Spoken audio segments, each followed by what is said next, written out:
Yo, what's up mga kapar at good morning sa inyo, no? Yun mga kapar, time check.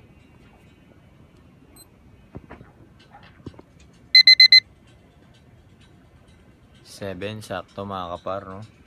At ang araw natin ngayon is Sunday, no? 22 ng September mga kapar, no? At ang baby ko, ito mo, busy oh. Hello. Di pa daw ako sa Boston TV mga kapar, no? At yung mga par, Sunday vlog tayo, no? At yun, almusal muna tayo si Kaso at punta na tayo ng ano, no? Actually hindi tayo sa simbahan nagmimisa mga kapar, no? Doon tayo sa Kalakap ng mga par.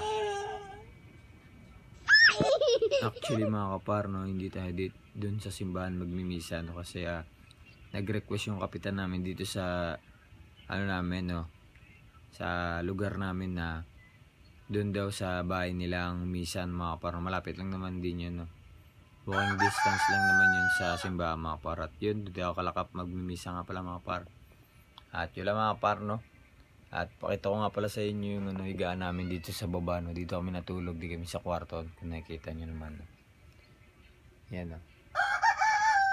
Malakas siya mga kapar na ano. Yan, tsura niya mga kapar. Yan, no? Inflatable ano yan mga kapar. Inflatable bed mga kapar, no? At ito yung mga una niya, no? At inflatable din yan, no, yung pillow mga kapar. Pakita ko na lang sa inyo yung time-lapse na in-unbox ko to mga kapar, no? Ito yung mga kapar.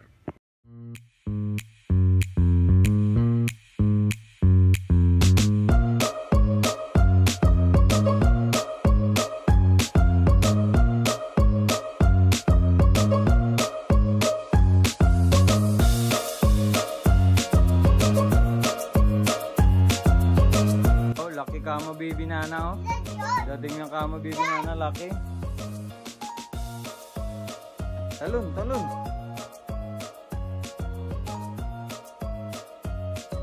Nyari po.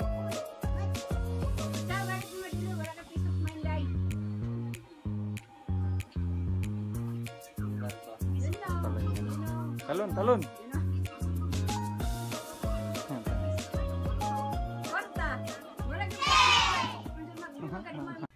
At yun mga kapar, no? At ulit, no?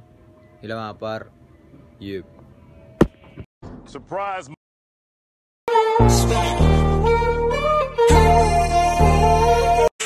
Mga kapar, at nandito na ako Kalakap, no? At nakabase na ako, no? Yung mga kapar. Operator si par sa ano, kanta. Ano yan? Yung mag-base na kami ng mga kapar, no? At anong nangyayari ngayon, no?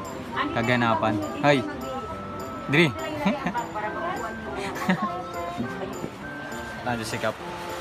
Nandiyo si Kap na kulay red, no? Nakaupo. At yan na, nakaganapan dito. Yan. At yun lang mga par, mamaya na lang ulit.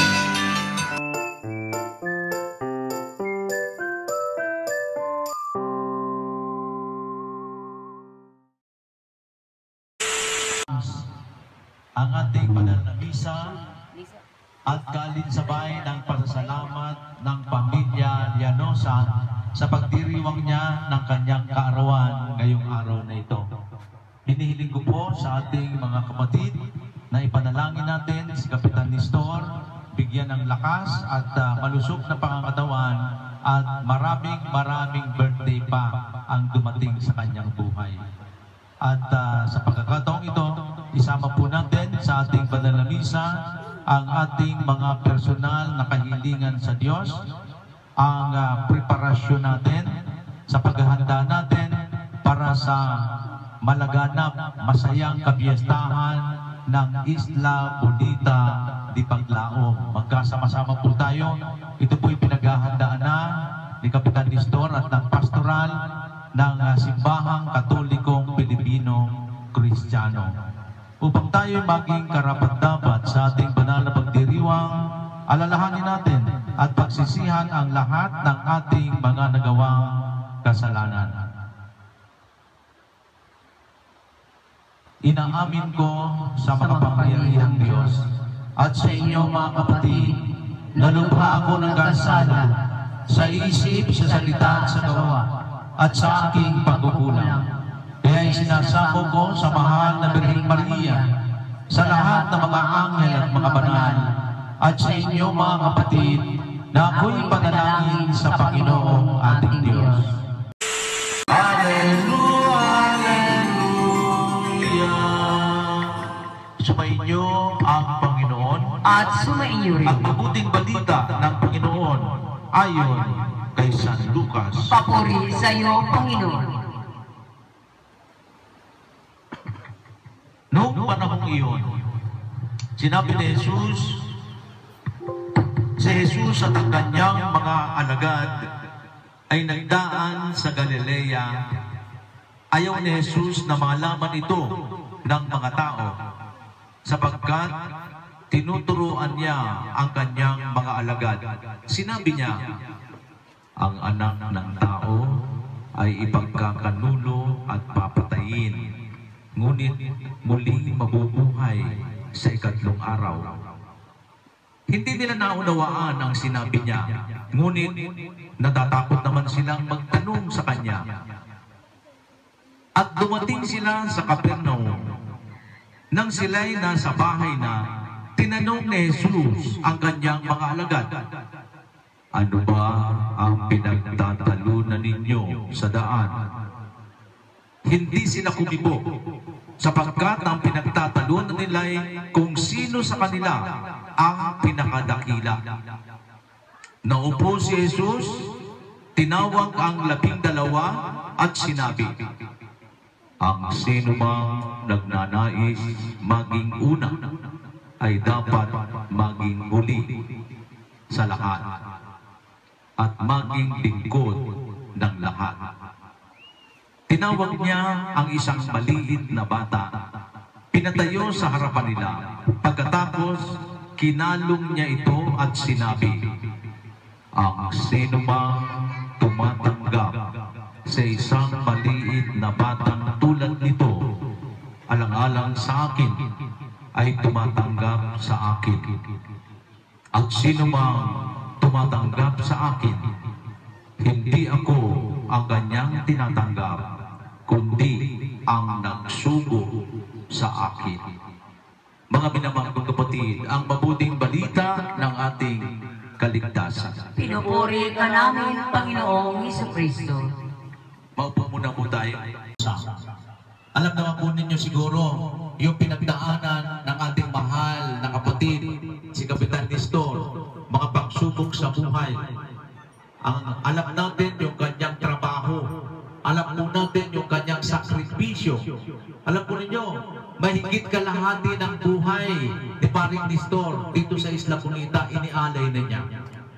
Natatandaan ko po, nung nag-uumpisa kami kay Mayor Nonong, dahil kami po ni Kapitan Nestor ay sabay na tinawag ni Mayor para maglingkod sa munisipyo.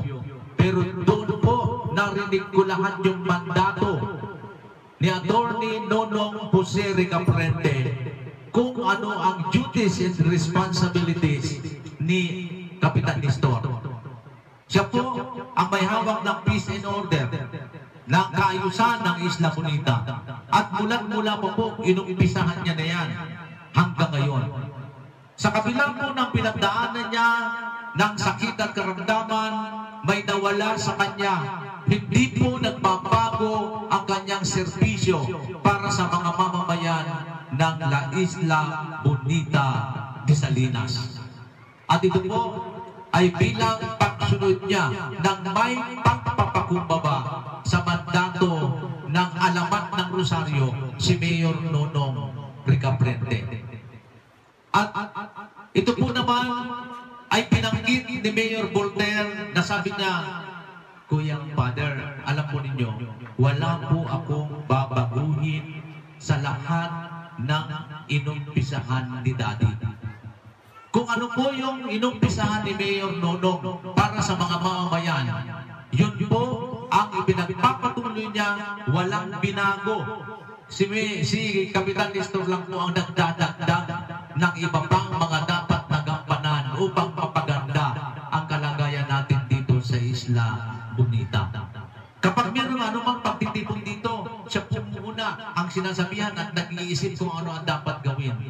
Kapag may sama ng panahon, si Kapitan Nestor po nandyan, kumikilos, nakikipag-ugnayan sa mga namumuno sa ating bayan. At siya rin ang tinatawagan ni Mayor Boulder, tinatawagan ni Mang Pam, tinatawagan ng mga konsihal. Kung meron pong mga dapat gawin at asikasuhin, si Kapitan Nestor po sa kabila ng kanyang kalagayan ay tuloy-tuloy na ginagampanan ang kanyang tungkulin. At nagpapasalamat naman ako kung meron pong mga taong tuloy-tuloy na nakikipagkaisa, nakikipag-cooperate, nakikipag-coordinate, nakikipag-participate sa magandang layunin ni Kapitan Nestor sa Isla Bonita.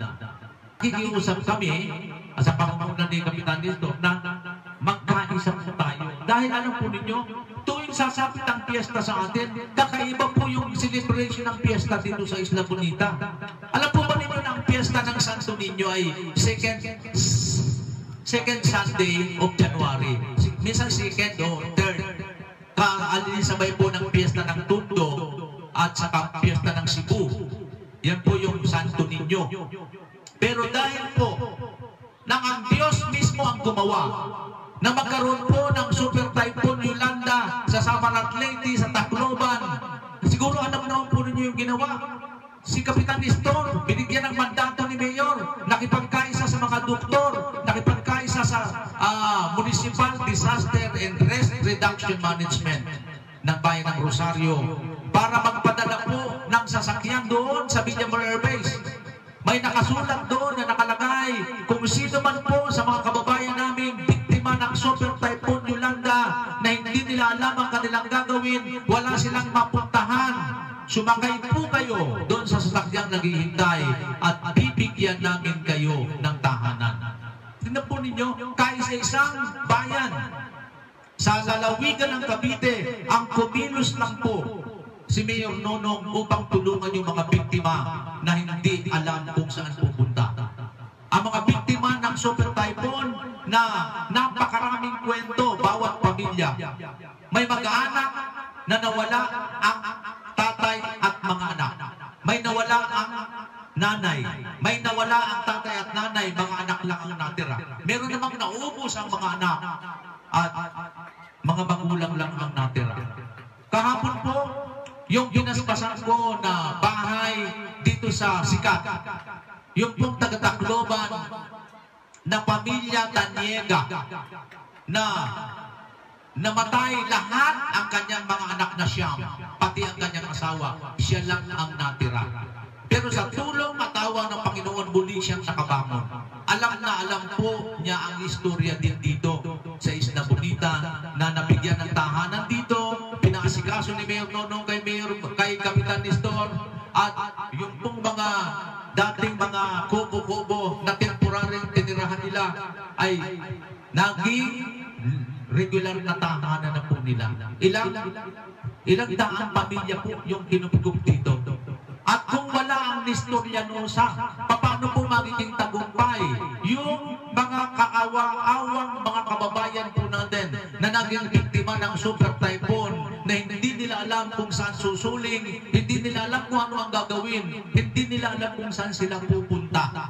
Pero nang dito po dumating, palibhasa ay nakita nila ang sitwasyon na may malasakit, may pusong matulungin ang bayan ng Rosario, gabundok na mga relief goods. Ayan po si Kapitan Nestor, saksi tayo, bundok na mga relief.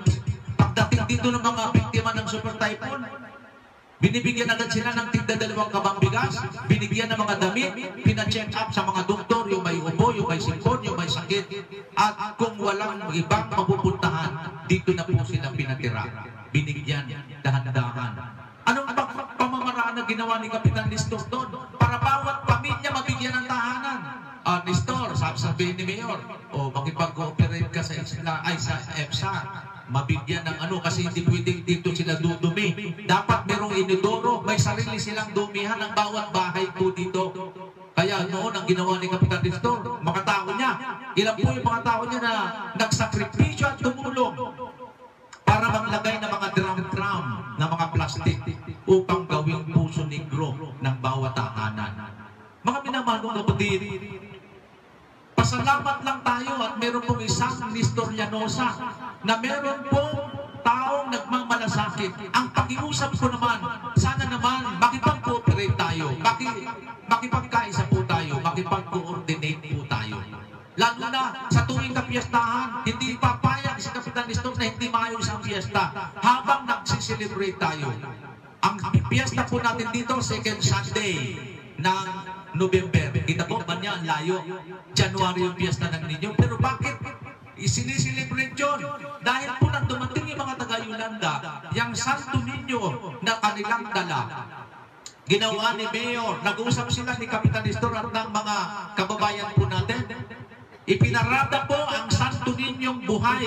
Santo Niño di Tacloban, Santo Niño dito sa Cavite. At nagsalubong live sa unang hirit kay Igan na maraming mga kabataan na nakasuot ng Santo Niño. Kaya sa pamamagitan ng iyong espiritu, gawin mo pong banal ang mga kaloob na ito upang para sa amin ay maging katawan ng dugo ng aming Panginoong Jesus Cristo. Bago niya pinagtiis ang pusang loob na maging handog, hinawakan niya ang tinapay, pinasalamatan kanya, pinagatihan din niya yon, ibinigay sa kanyang mga alagad at sinabi, tanggapin ninyong lahat ito at kanin. Ito ang aking katawan na ihahandog para sa inyo.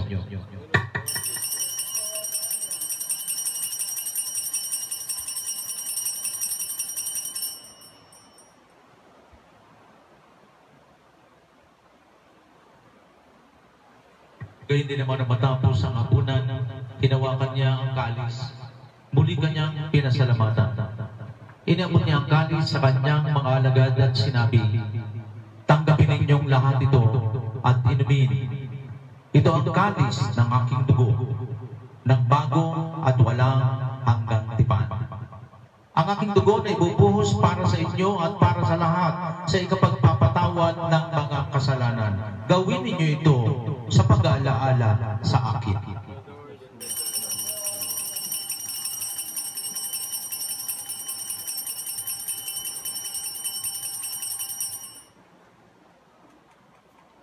Pagpunyin natin ang misteryo ng ating pananampalataya.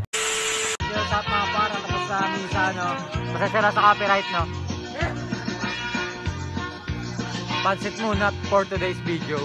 Sikat good labi kun may patron, mga dayo lain-lain nga nawong, ang kadam-an na at tuhaplasa, nag-aarig hintag kurata.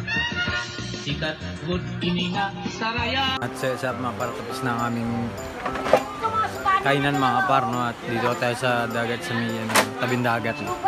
Yan mga paro, relax.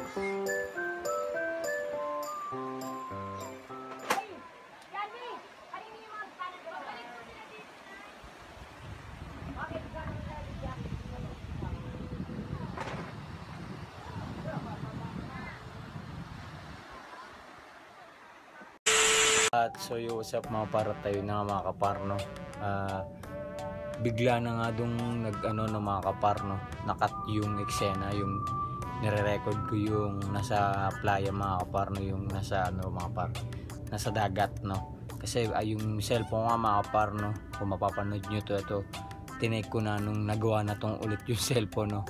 Yung take na yun is ang tagal na nun mga kaparno. Kailan pa ba yun? Basta birthday yun ni Cap mga kapar. At ngayon, time check mga kapar, no? Time check. Yan mga kapar, oh. Burn na no, mga kapar, no? Ano pa yun mga kapar? September, around September, October, mga ganun mga kapar, no? At yung mga kapar, kakatapos nga lang din ng misa kanina, no? Dahil Sunday ngayon, no? At sunod na vlog na natin is piyesta na ng Isla Bonita, no? Kumbaga piyesta na ng ano namin, barangay, no? O lugar mga kapar, no? Dahil November, kumbaga ano, second Sunday of November ang piyesta dito sa amin mga kapar, no? At yun lang mga kapar, vlog na tayo ulit, balik vlog, no? At yun, tuloy-tuloy na ulit tayo mga par. Nagawa na natin ang ating cellphone na pang-vlog. At yun lang mga par, sana nalibot at na-info at napasaya ko yung mga par ulit, no.